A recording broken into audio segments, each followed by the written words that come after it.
Friend యొక్క సర్టిఫికేట్తో రవి కాస్త ప్రహ్లాద్ అనే ముసుగులో ఎన్నో టాలీవుడ్ మూవీస్ని ఐబొమ్మ ద్వారా చూపించాడు. ఈ ఐబొమ్మ రవి ఐబొమ్మ ద్వారా 13.5 కోట్ల రూపాయలని సంపాదించాడు. కొంచెం డీప్గా వెళ్తే ప్రహ్లాద్ అనే ఇతని ఫ్రెండ్ది 10th సర్టిఫికేట్లో ఫోటో చేంజ్ చేసి PAN card, driving licence, bank అకౌంట్స్ని ఓపెన్ చేశాడు. అండ్ ఇలా ప్రహ్లాద్లా మారి ఐబొమ్మని నడిపించాడు. అండ్ పోలీస్ వాళ్ళు అరెస్ట్ చేశాక ఇంత డేర్గా ఉండడానికి రీజన్ ఏంటి అంటే the foreign citizen card. Saint Kitts and navies country యొక్క సిటిజన్షిప్ని తీసుకున్నాడు. అండ్ దీనివల్ల నాది కంట్రీ కాదు అనొచ్చు.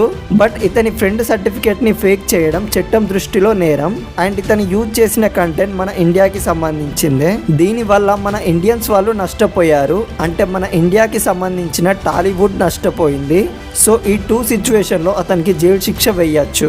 అండ్ ఈ ఐబొమ్మ రవి గురించి మీకేమనిపిస్తుందో కింద కామెంట్ బాక్స్లో కామెంట్ చేయండి. ఇలాంటి ఇన్ఫర్మేషన్ కోసం లైక్ చేసి సబ్స్క్రైబ్ చేయండి.